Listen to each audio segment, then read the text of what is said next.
Good evening.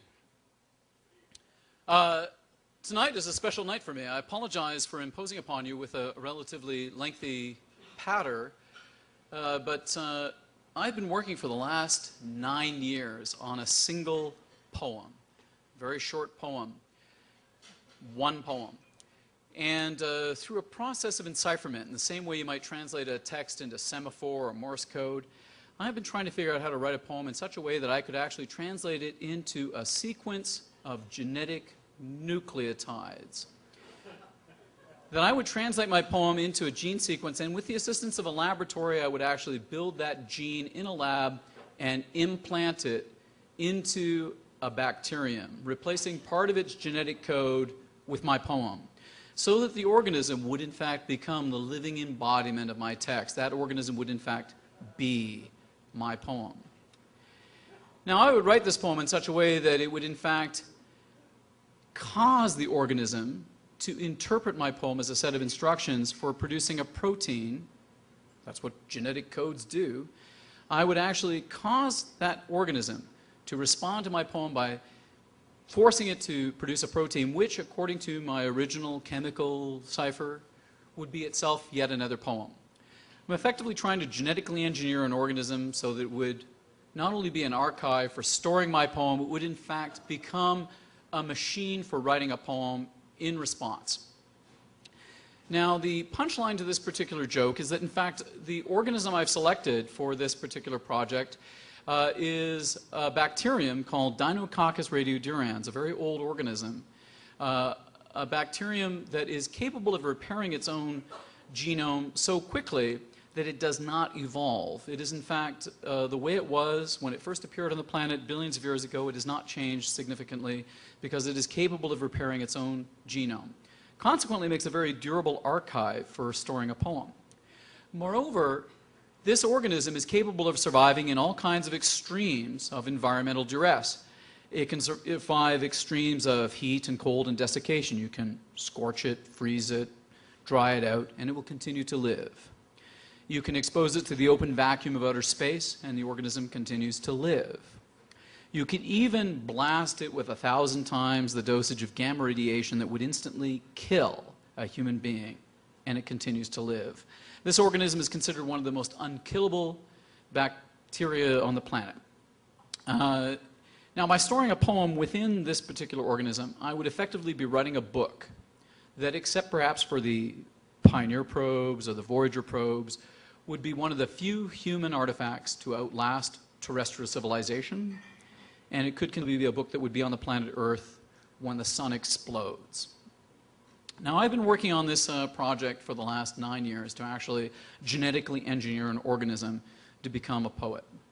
And I've done all of this project on my own recognizance. I've done all the genetic engineering and proteomic engineering without scientific consultation, and have nevertheless managed today to actually dramatize that it works.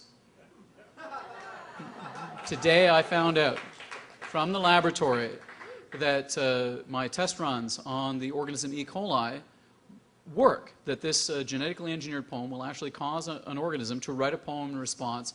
And the poem I've written is actually designed to cause it to fluoresce red in the dark. My poem will actually cause it to glow red in the dark. And the poem actually talks about the fact that it can actually cause an organism to fluoresce red in the dark. Now, I've just today discovered that it works. And this was my first test run. After 9 years of work, I've made a big milestone. So I just wanted to acknowledge today that this is my big moment to announce that I've managed to accomplish this crazy feat. And consequently, thank you. As a side effect of that, I'd like to read to you this poem, which consists of 7 paragraphs. It's a relatively prosaic poem, written in response to this long-term project. It's taken a long time to do this project, and I still have a long way to go in order to realize it. This is my little fantasy about the badassness of poetry within the world of biology. The poem is called The Extremophile. I'd like to think of myself as something of an extremophile. The Extremophile. Astronauts fear it. Biologists fear it. It is not human. It lives in isolation. It grows in complete darkness. It derives no energy from the sun. It feeds on asbestos. It feeds on concrete. It inhabits a seam of gold on level 104 of the Mippenang mine in Johannesburg. It lives in alkaline lakelets full of arsenic. It grows in lagoons of boiling asphalt. It thrives in a deadly miasma of hydrogen sulfide. It breathes iron. It breathes rust. It needs no oxygen to live. It can survive for a decade without water. It can withstand temperatures of 323 degrees Kelvin, hot enough to melt rubidium. It can sleep for 100 millennia inside a crystal of salt buried in Death Valley. It does not die in the hellish infernos at the Stadtbibliothek during the firebombing of Dresden. It does not burn when exposed to ultraviolet rays. It does not reproduce via the use of DNA. It breeds unseen inside canisters of hairspray. It feeds on polyethylene. It feeds on hydrocarbons. It inhabits caustic geysers of steam near the Grand Prismatic Spring in Yellowstone National Park. It thrives in the acidic runoff from heavy metal mines depleted of their zinc. It abides in the shallows of the Dead Sea. It breathes methane. It can withstand temperatures of 333 degrees Kelvin, hot enough to melt phosphorus. It resides in a fumarole of scalding seawater deep in the bathyal fathoms of the mid-Atlantic ridge.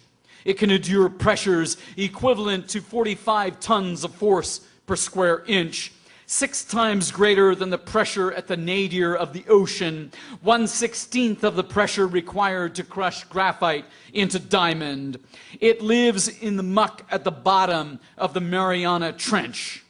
It is ideally adapted to devour the wreck of the Titanic.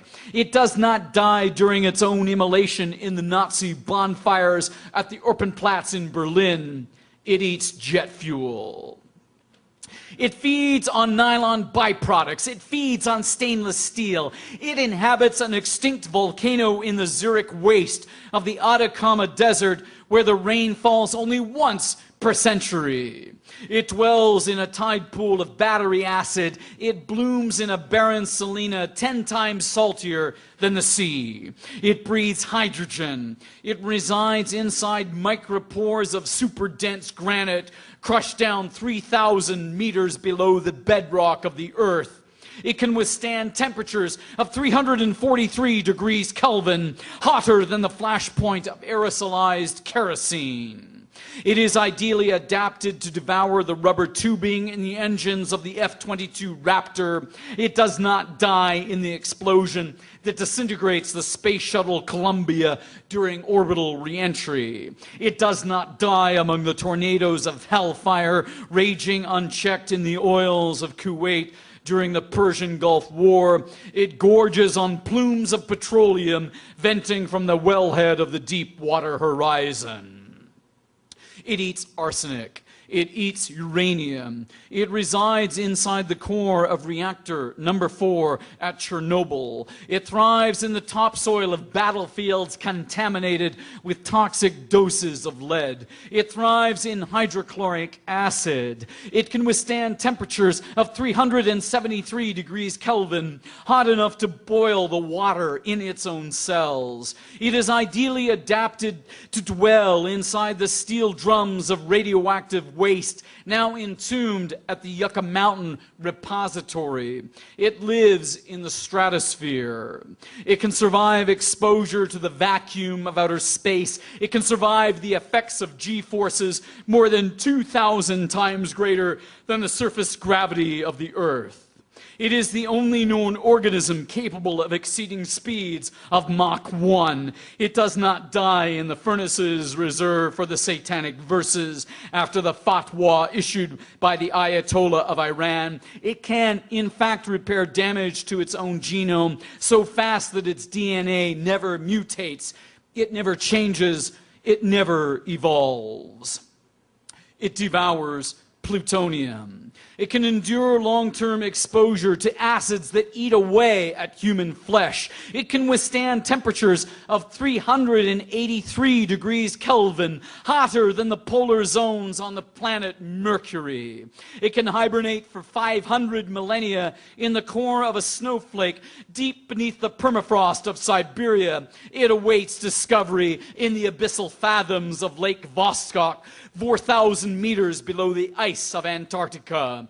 It survives direct immersion in liquid nitrogen. It survives 1,000 times the dosage of gamma radiation that can instantly kill a human being. It is ideally adapted to eat hot graphite in the ruins of Unit 2 at 3 Mile Island. It resides on the surface of a heat shield in the clean room at the Jet Propulsion Laboratory. It does not die in the conflagration during the collapse of the World Trade Center. It does not die in the crucibles of Treblinka.